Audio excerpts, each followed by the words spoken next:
बिस्मिल्लाहिर्रहमानिर्रहीम। अस्सलाम वालेकुम स्टूडेंट्स, कैसे आप सब लोग? उम्मीद है सब बिल्कुल ठीक ठाक होंगे। आज की जो वीडियो मैं जिन क्वेश्चंस पर कर रही हूँ वो बेसिकली ये केपीके बोर्ड के हैं for 10th class mathematics book exercise 1.1 आज हम स्टार्ट करने लगे। तो देखते हैं इसके क्वेश्चंस क्या हैं और किस तरह से हमने इसको सॉल्व करना है। ठीक हो गया स्टूडेंट्स? तो अब हम देखते हैं इन क्वेश्चंस को। लेकिन उससे पहले आज मैं आप लोगों के साथ एक टिप शेयर करना चाहूँगी। टिप ये है कि मैं जिस तरह से जब मैं स्टडी करती थी तो मैं एक काम करती थी अपनी इंग्लिश इम्प्रूव करने के लिए। क्या करती थी कि मैं जब भी किसी भी सब्जेक्ट के नोट्स बनाती थी, किसी भी सब्जेक्ट के नोट्स, चाहे वो मैथ्स के हैं, किसी भी सब्जेक्ट के हैं, तो मैं नोटबुक या जो मेरा रजिस्टर होता था या जो भी कॉपी होती थी उसके बिल्कुल टॉप के ऊपर लाइक दिस, ये जैसे इसका टॉप है, तो ऐसे ही बस छोटी सी कोटेशंस लिख लेती थी। ठीक है, एक स्टार डाला यहाँ पर और एक कोटेशन लिख ली। कोटेशन लिख ली, कोई भी छोटी सी सेइंग लिख ली इंग्लिश की, किसी भी पोएट की कोई बात छोटी सी लिख ली।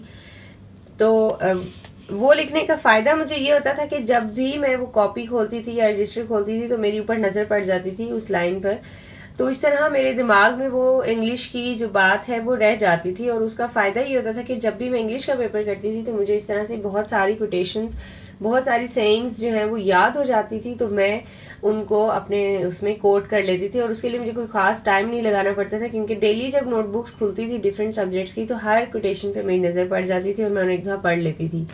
उस पढ़ने का फ़ायदा ये था कि फिर मैं उसे दिमाग में भी रखती थी और फिर आहिस्ता आहिस्ता मेरी इंग्लिश भी इम्प्रूव हो गई। तो आप लोग अपने इंग्लिश के एसेस वगैरह के लिए ये टिप कर सकते हैं। मैं आज आप लोगों को एक छोटी सी कोटेशन लिख के देती हूँ। कोटेशन कह लें, मोरल कह लें, डू गुड हैव गुड। ये आज की हमारी पहली कोटेशन आप कह लें, पहली एक अच्छी सी बात कह लें, कुछ भी कह लें, टिप कह लें। तो ये मैंने आज इंग्लिश की एक टिप लिख कर दी है आप लोगों को, डू गुड हैव गुड। अच्छा करोगे अच्छा पाओगे। ठीक है जी, इसका ये मतलब था। तो मेरा ख्याल है काफ़ी इंग्लिश हो गई है। आप लोग भी ये मेथड अगर यूज़ करना चाहें तो ये बहुत हेल्पफुल है, क्योंकि इस तरह मैं हर पेज पर मेरे रजिस्टर्स के ऊपर ऐसे कोटेशंस लिखी भी होती थी और उसका फ़ायदा ये होता था कि मेरी आहिस्ता आहिस्ता कोटेशंस की वोकैबुलरी बहुत बढ़ गई और मुझे काफ़ी सारी कोटेशंस याद भी हो गई। So let's move to our mathematics. काफ़ी बातें कर ली हमने इंग्लिश की। देखें जी, फर्स्ट पार्ट आ गया है हमारे पास, तो हमने इसे कैसे सॉल्व करना है। Let's start with this. पहला क्वेश्चन है find the solution by factorisation. हमने बेसिकली ये जो सारे पार्ट्स गिवन है इनको सॉल्व करना है फैक्टराइजेशन के मेथड से। तो फैक्टराइजेशन का मेथड क्या है, पहले हम क्वेश्चन देखते हैं। क्वेश्चन है जी x square plus 5x plus 4 is equal to 0। X square है हमारे पास, 5x है और 4 है। हमने करना ये है कि इसको सॉल्व करना है। सॉल्व करने का मतलब होता है कि x की वैल्यू निकालनी है, लेकिन निकालनी किस मेथड से है, वो है फैक्टराइजेशन का मेथड। ठीक हो गया। तो अब फैक्टराइजेशन का मेथड अगर हमने लगाना है तो उसके लिए ये होता है कि हम मिडल जो टर्म है उसको ब्रेक करते हैं। ठीक है स्टूडेंट्स, उसको ब्रेक हम किस तरह से करते हैं कि हम उसके फैक्टर्स बना लेते हैं। सही है। हम फैक्टर्स कैसे बनाएंगे कि हमने ये देखना है कि जो लास्ट नंबर है उसके लिए कोई से दो नंबर सोचने हैं। ठीक है, जैसे कि अब ये मैं 4 लिख देती हूँ, ये थर्ड टर्म थी हमारे पास, 4 लिख देती हूँ। इसके लिए आपने दो नंबर्स ऐसे सोचने हैं कि जिन्हें हम मल्टीप्लाई करें तो आंसर 4 आए।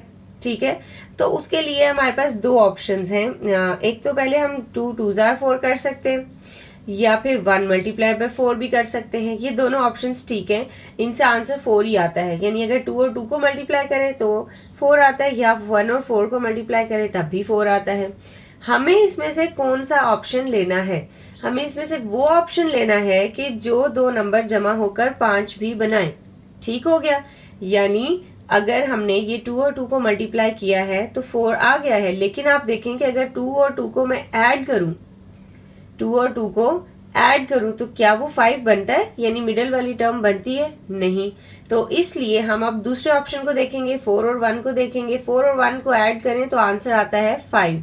इसका मतलब है कि हम ये दो फैक्टर्स उठाएंगे 4 के, क्योंकि ये दोनों ऐड होकर मिडिल टर्म दे रहे हैं और मल्टीप्लाई होकर लास्ट वाली टर्म दे रहे हैं। आई होप आप लोगों को समझ आ गई होगी। अब हम पुट करते हैं यहाँ पर फैक्टर्स की पुटिंग कैसे करनी है। हम लिखेंगे x square plus 4x plus 1x plus 4 is equal to 0। अब ये मैंने क्या किया, मैंने ये किया है कि ये जो दो फैक्टर्स है 1 और 4 मैंने उनको x के साथ लिख दिया, 4x और 1x, ठीक है। और बाकी प्लस प्लस साइन इसलिए लगाया क्योंकि दोनों ऐड होके 5 बनाएंगे, ठीक है स्टूडेंट्स। उसके बाद अब आपने क्या करना है, हम ये करेंगे कि पहली दो टर्म्स को अलग करते हैं, दूसरी दो टर्म्स को अलग सॉल्व करते हैं। तो आप देखें कि यहाँ पहली दो टर्म्स जो हैं हमारे पास एक्स स्क्वायर प्लस 4x, इनमें से क्या कॉमन आ रहा है हमारे पास, आपने ये देखना है। एक्स स्क्वायर प्लस 4x में से क्या कॉमन आ रहा है, हम देखेंगे कि इसमें से x कॉमन नजर आ रहा है हमें, ठीक है।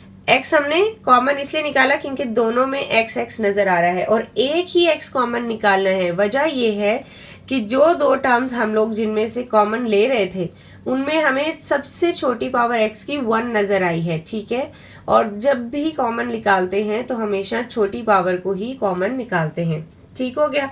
तो अब हमने ये x को कॉमन निकाल लिए। यहाँ पे कॉमन निकालने के बाद अब आप इन दोनों में देखेंगे कि ये x स्क्वायर मतलब ये 2x है, ठीक है। अगर ये 2x है उनमें से एक x कॉमन निकल गया है तो कितने x बचेंगे, एक, इसलिए आपने इन दो की जगह एक x लिख दिया क्योंकि एक बाहर कॉमन निकल गया। फिर 4x है ये हमारे पास, तो 4x में से भी हम एक x जो है वो तो कॉमन निकल गया, सिर्फ बचा 4, ठीक हो गया। उसके बाद अब इन दो टर्म्स की बारी है तो हम ये प्लस लगा देते हैं और उसके बाद हम देखेंगे कि ये 1x प्लस 4 है। 1x और 4 में क्या कॉमन नजर आ रहा है, कुछ भी नहीं। और आपने याद रखना है कि जब भी किसी दो टर्म्स में कुछ भी कॉमन नजर ना आए तो हमेशा हम 1 कॉमन ले लेते हैं, ठीक है। और अगर हमने 1 कॉमन ले लिया है तो फिर अंदर क्या बचेगा, x और 4 उसी तरह।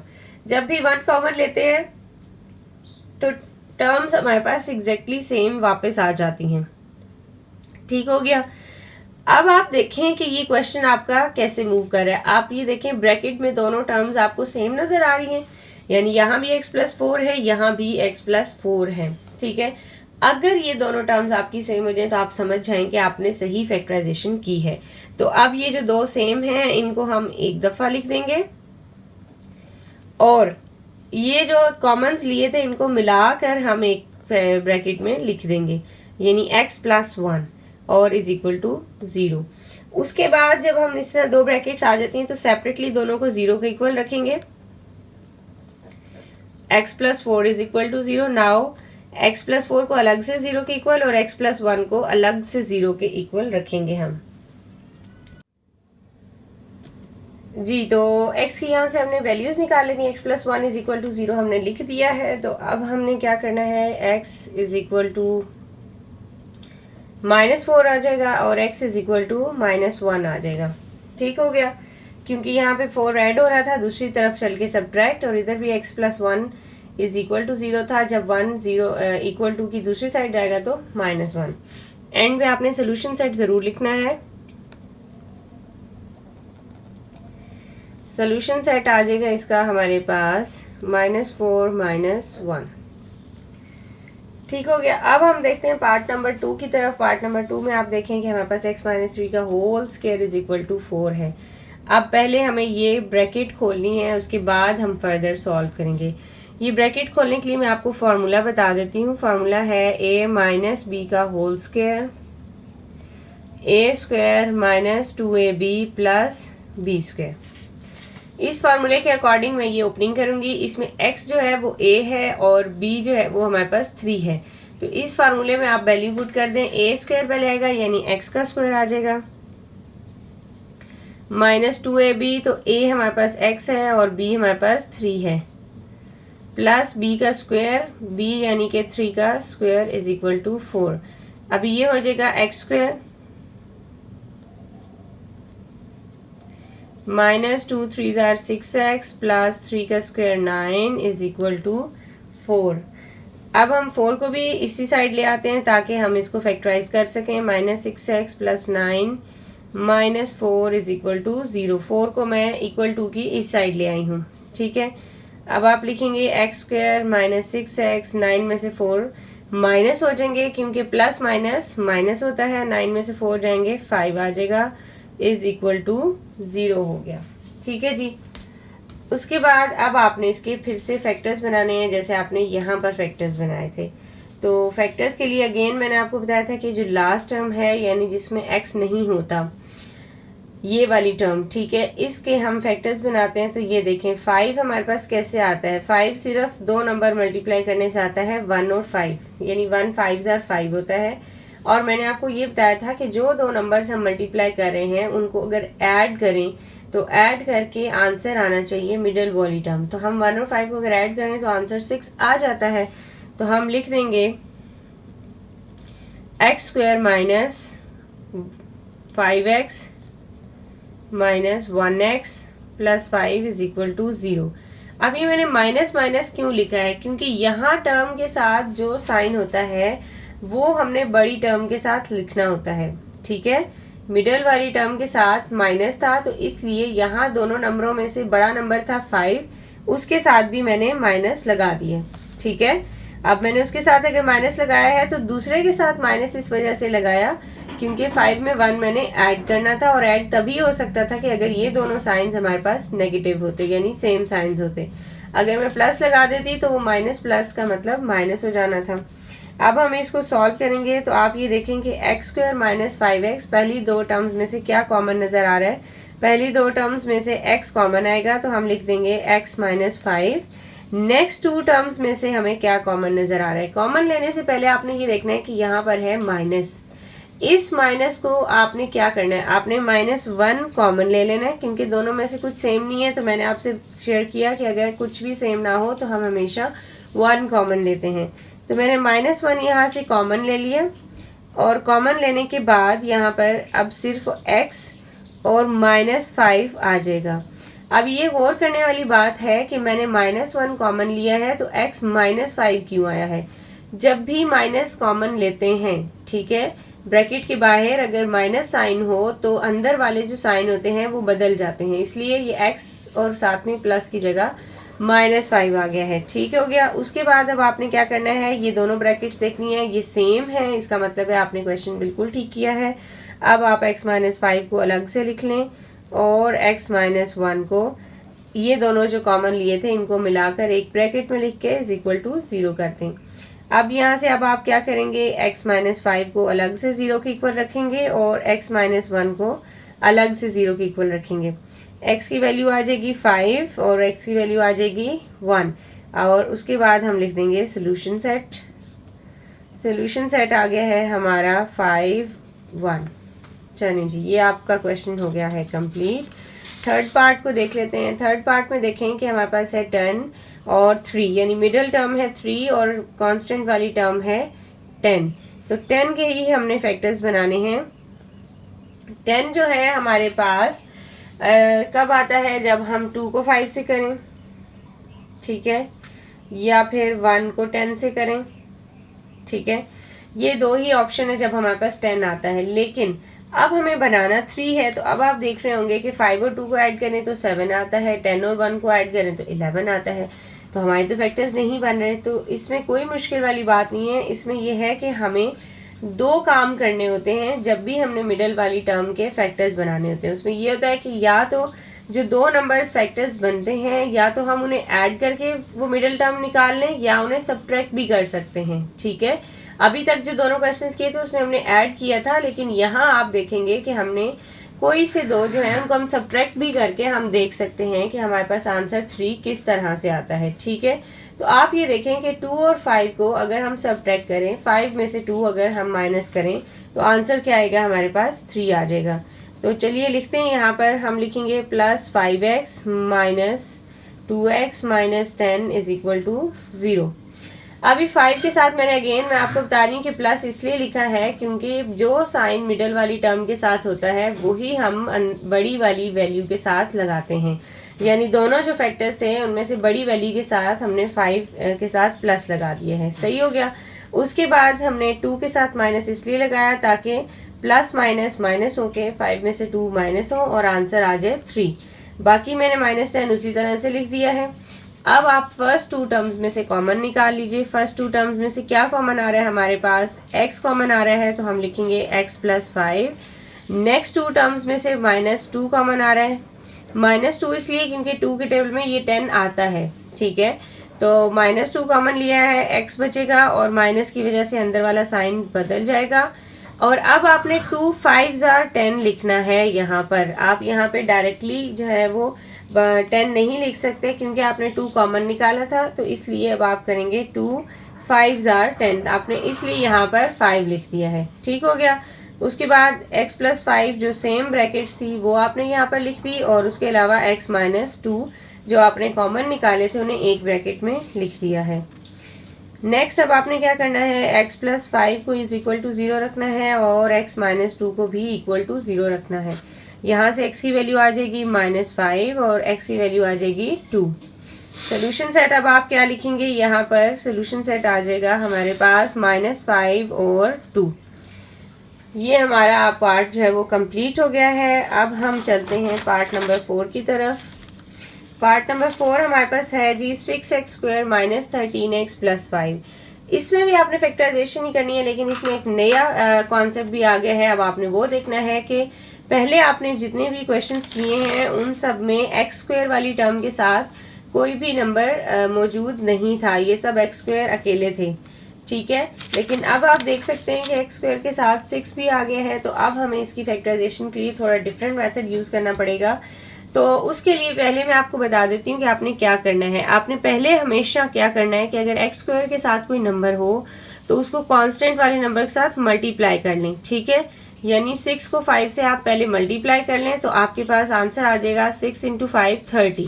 अब उस 30 के आपने फैक्टर्स बनाने हैं, ठीक है। आपने कंफ्यूज नहीं होना कि ये 30 अचानक से कहाँ आ गया। अगर हमेशा हमारे पास x² वाली टर्म के साथ कोई नंबर लिखा हो तो हम उस नंबर को कांस्टेंट वाली टर्म के साथ मल्टीप्लाई करते हैं, जो आंसर आता है उसके हम 2 फैक्टर्स बनाते हैं ताकि मिडिल वाली टर्म आ जाए। अब हम 30 को देखते हैं, इसके फैक्टर्स बना लेते हैं। तो 30 के हमारे पास फैक्टर्स क्या होते हैं, 6 5s are 30 होता है और उसके अलावा 3 10s are 30 होता है, ठीक है जी। तो अब आप देखें कि 6 और 5 को ऐड करें 11 आता है, लेकिन 3 और 10 को अगर हम ऐड करें तो आंसर 13 आता है, ठीक हो गया। तो अब हम क्या करेंगे कि 3 और 10 को ही यहाँ पर पुट कर देंगे। ये हो जाएगा 6x² - 13x। अब माइनस था तो बड़ी वैल्यू जो फैक्टर्स में से बड़ी वैल्यू उसके साथ हम माइनस साइन लगाएंगे और उसके बाद दूसरा फैक्टर लिखेंगे -3x। माइनस ही लगाया है क्योंकि माइनस 10 और 3 13 होंगे, ठीक है। और +5 = 0। फिर उसके बाद हम इन दोनों में से कॉमन लेते हैं। फर्स्ट 2 टर्म्स में से आपको क्या कॉमन नज़र आ रहा है, फर्स्ट 2 टर्म्स में से आपको 2x कॉमन नज़र आ रहा है। 2x किस तरह से आपने कॉमन लेना है, क्योंकि आप देख रहे हैं कि 2 के टेबल में ये 6 भी आता है, 2 के टेबल में ये 10 भी आता है, तो 2 3s are 6 और साथ में x आ गया, 2x थे, एक x कॉमन निकल गया, -2 5s are 10 और x जो था वो एक कॉमन बाहर निकल गया। इन दोनों टर्म्स में से आपको कुछ भी कॉमन नहीं नज़र आ रहा, लेकिन आप -1 तो कॉमन ले सकते हैं। तो -1 हम कॉमन लेंगे, अंदर रह जाएगा x - 5 = 0। माइनस क्यों हुआ, क्योंकि बाहर माइनस कॉमन लिया था। उसके बाद अब आप देखें सॉरी यहाँ 3x आ जाएगा क्योंकि 1 कॉमन लिया, एज इट इज़ टर्म्स हमारे पास अंदर आ जाएंगी। अब ये 2 ब्रैकेट सेम है तो सेम ब्रैकेट्स को हम एक दफ़ा लिख देंगे और जो कॉमन लिए हैं उनको एक ब्रैकेट में लिख देते हैं। तो ये आएगा आंसर 3x - 5 = 0, 2x - 1 = 0, 3x = 5 और x की वैल्यू आ जाएगी 5/3। इधर भी 2x = 1 और x = 1/2। सोल्यूशन सेट आपके पास आएगा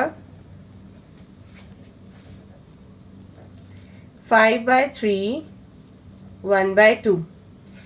ये आपका पार्ट कंप्लीट हो गया है। 5th पार्ट को देख लेते हैं।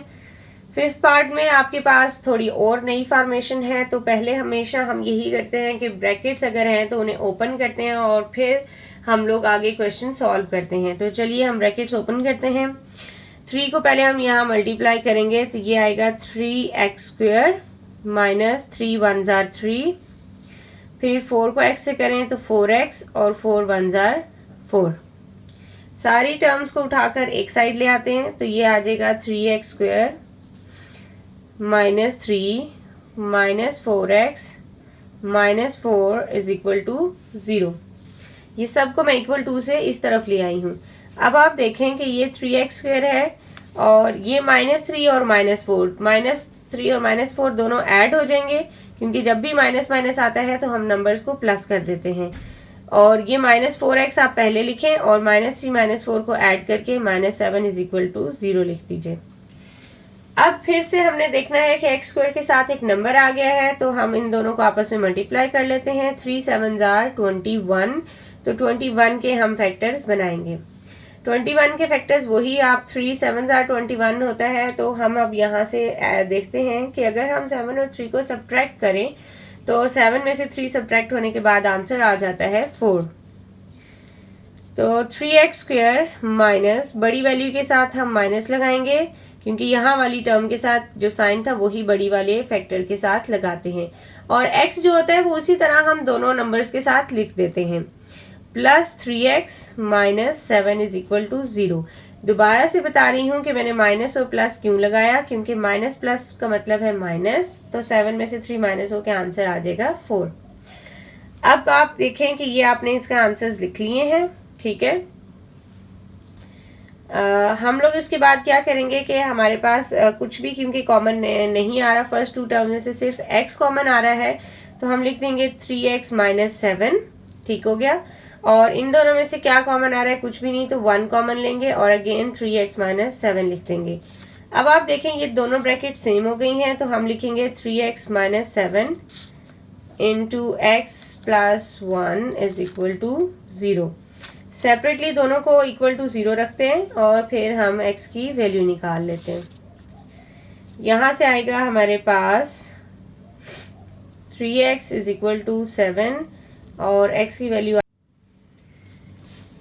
और यहाँ x इज इक्वल टू -1 लिख लिया है हमने। और इसके बाद अब आप क्या करेंगे कि इनके सोल्यूशन सेट लिख दीजिए। सोल्यूशन सेट आ जाएगा हमारे पास 7/3 और -1। So this is the fifth part जो हमने कंप्लीट कर लिया है। और अब हम चलते हैं पार्ट नंबर 6 की तरफ, ठीक है। पार्ट नंबर 6 है हमारे पास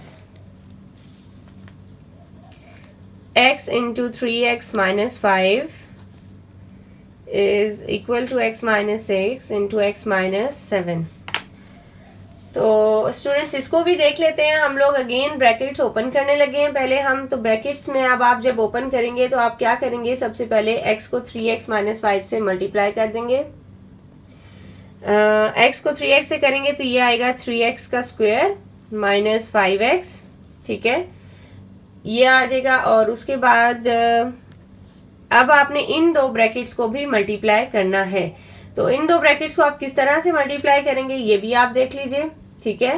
तो इसको आपने क्या करना है, x और x को पहले, ये जब दो ब्रैकेट्स आती हैं और अंदर दो टर्म्स होती हैं तो हम उनको थोड़ा सा सीक्वेंस में मल्टीप्लाई करते हैं। मल्टीप्लाई किस तरह से करते हैं कि पहले हम फर्स्ट टर्म को दूसरी ब्रैकेट से मल्टीप्लाई करते हैं और फिर सेकेंड टर्म को दूसरी ब्रैकेट से मल्टीप्लाई करते हैं, ठीक है। तो पहले हम x को करेंगे, x के साथ आंसर आ जाएगा x²। फिर हम इसी x को करेंगे 7 के साथ, तो ये आ जाएगा -7x। फिर हमने 6 को करना है x के साथ, तो आएगा -6x। और इसी 6 को हमने 7 से भी करना है, तो ये आएगा -+6 7 जार 42। ये लीजिए, हम आपकी मल्टीप्लिकेशन हो गई कंप्लीट। अब हम सारी टर्म्स को एक तरफ ले आते हैं। ये है 3x² minus 5x minus x², क्योंकि x² इक्वल टू की इस तरफ प्लस है, जिसके साथ कोई साइन नहीं होता वो क्या होता है, प्लस होता है। उसके बाद ये -7x है, ये +7x हो जाएगा। -6x को भी +6x कर देंगे और -42 हो जाएगा। अब अपने क्या करना है, 3x² और x² वाली टर्म को देखें तो 3 में से 1 माइनस हो रहा है, ये 2x² आ जाएगा। उसके बाद आप देखें कि ये है -5x और ये 7 और 6 दोनों ऐड होकर क्या हो जाएगा हमारे पास 13x। -42 इज इक्वल टू 0 हो गया। और उसके बाद आप क्या करेंगे, 2x² उसी तरह, और ये दोनों x की टर्म्स हैं, इनको अगेन सॉल्व कर लें। 13 - 5 आपके पास क्या आ जाएगा 8x -42 इज इक्वल टू 0। ठीक हो गया। अच्छा, उसके बाद अब आप अगर अपनी आसानी करना चाहते हैं, क्योंकि ये बहुत बड़ा नंबर है 42, तो आप इस पूरी इक्वेशन को 2 पे डिवाइड कर लें, क्योंकि आपको नजर आ रहा है ये 2, 8 और 42 सब इवन नंबर हैं, ये 2 के टेबल में आते हैं। तो हम क्या करेंगे, डिवाइडिंग बाय 2,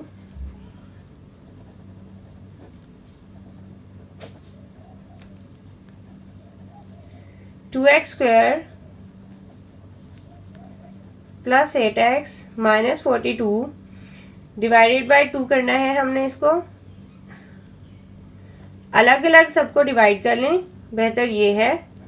पूरी इक्वेशन को डिवाइड नहीं करेंगे, अलग अलग डिवाइड करेंगे, ठीक है, इक्वल टू 0। तो ये 2 पे हमने डिवाइड किया है इसको, 2 से कैंसिल, 2 4 जार 8 और 2 21 जार 42 आता है। तो ये आएगा x² + 4x, क्योंकि 2 4 जार 8 था, -2 21 जार 42, तो ये आ गया 21। अब आसान हो गया आपके लिए, सिर्फ 21 के आपने फैक्टर्स बनाने हैं, ठीक है। तो ये मैं 21 के फैक्टर्स लिख रही हूँ, 7 और 3।